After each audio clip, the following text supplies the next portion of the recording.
सोचो, एक ऐसा वक्त जब पूरा जेरूसलम क्रूसेडर्स के कब्जे में था। मुस्लिम दुनिया टुकड़ों में बटी हुई थी और लोग उम्मीद खो चुके थे। फिर एक आदमी उठता है, ना सिर्फ एक अजीम जनरल बल्कि एक रहमत दिल लीडर, एक ऐसा शख्स जिसका नाम दुश्मन भी इज्जत से लेता था।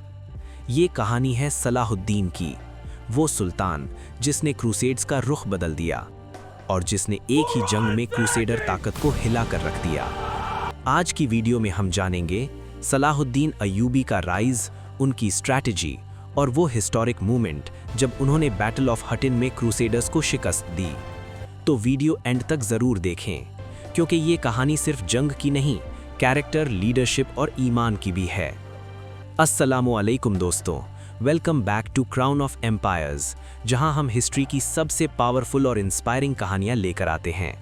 अगर आपको इस्लामिक हिस्ट्री, वॉरियर्स और एम्पायर्स की स्टोरीज पसंद हैं, तो चैनल को सब्सक्राइब करें और वीडियो को लाइक ज़रूर करें।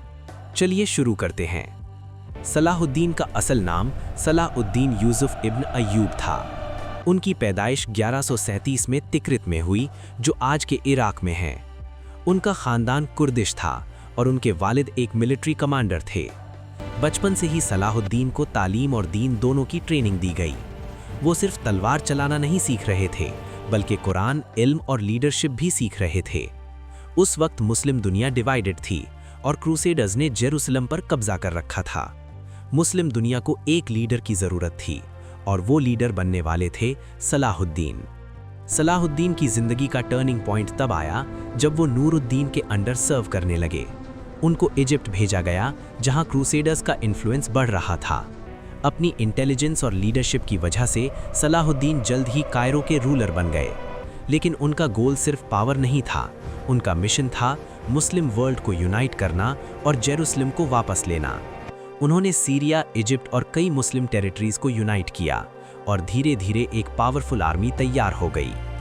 1187 में आई वो जंग जिसने हिस्ट्री बदल दी, बैटल ऑफ हटिन। क्रूसेडर आर्मी बहुत पावरफुल थी और उनके पास हेवी आर्मर और ट्रेन्ड नाइट्स थे। लेकिन सलाहुद्दीन ने डायरेक्ट अटैक नहीं किया, उन्होंने स्ट्रैटेजी यूज़ की। उन्होंने क्रूसेडर्स को पानी से दूर डेजर्ट में फंसा दिया। गर्मी, प्यास और थकान ने क्रूसेडर आर्मी को कमज़ोर कर दिया। फिर सलाहुद्दीन ने अपनी आर्मी को अटैक का हुक्म दिया। बैटल इतनी इंटेंस थी कि क्रूसेडर आर्मी टूट गई और क्रूसेडर्स का सबसे पावरफुल सिंबल ट्रू क्रॉस भी कैप्चर हो गया। ये विक्ट्री क्रूसेडर्स के लिए डेवस्टेटिंग थी। बैटल ऑफ हटिन के बाद रास्ता खुल गया और फिर आया वो हिस्टोरिक मोमेंट। 1187 में जेरूसलम दोबारा मुस्लिम्स के कब्जे में आ गया। लेकिन सलाहुद्दीन ने जो किया वो उनको हिस्ट्री का सबसे नोबल लीडर बनाता है। जब क्रूसेडर्स ने 1099 में जेरूसलम लिया था, उन्होंने हज़ारों मुस्लिम्स और ज्यूज़ का कत्ल किया था, मगर सलाहुद्दीन ने बदला नहीं लिया। उन्होंने शहर के लोगों को अमन दिया, क्रिश्चियंस को सेफ एग्जिट दिया गया और किसी मास किलिंग की इजाज़त नहीं दी। इसीलिए इवन क्रूसेडर हिस्टोरियंस भी सलाहुद्दीन की रिस्पेक्ट करते थे। सलाहुद्दीन सिर्फ एक वॉरियर नहीं थे, वो एक जस्ट रूलर थे। उनकी जेनरोसिटी इतनी मशहूर थी कि जब रिचर्ड फर्स्ट ऑफ इंग्लैंड बीमार हुआ ड्यूरिंग द थर्ड क्रूसेड, तो सलाहुद्दीन ने अपने डॉक्टर्स और फ्रूट्स भेजे। सोचो, जंग चल रही है, फिर भी वो अपने दुश्मन की मदद कर रहे हैं। इसीलिए यूरोप में भी सलाहुद्दीन को एक शिवलरस हीरो के तौर पर याद किया जाता है। 1193 में जब सलाहुद्दीन का इंतकाल हुआ, तो उनके पास पर्सनल वेल्थ ऑलमोस्ट कुछ भी नहीं थी। एक अजीम सुल्तान होने के बावजूद उन्होंने अपनी ज़िंदगी गरीबों और उम्मा के लिए डेडिकेट कर दी। आज भी उनका नाम लीडरशिप, करेज और जस्टिस की मिसाल है। सलाहुद्दीन अय्यूबी की कहानी हमें एक पावरफुल लेसन देती है। ट्रू विक्ट्री सिर्फ तलवार से नहीं मिलती, बल्कि कैरेक्टर, जस्टिस और ईमान से मिलती है।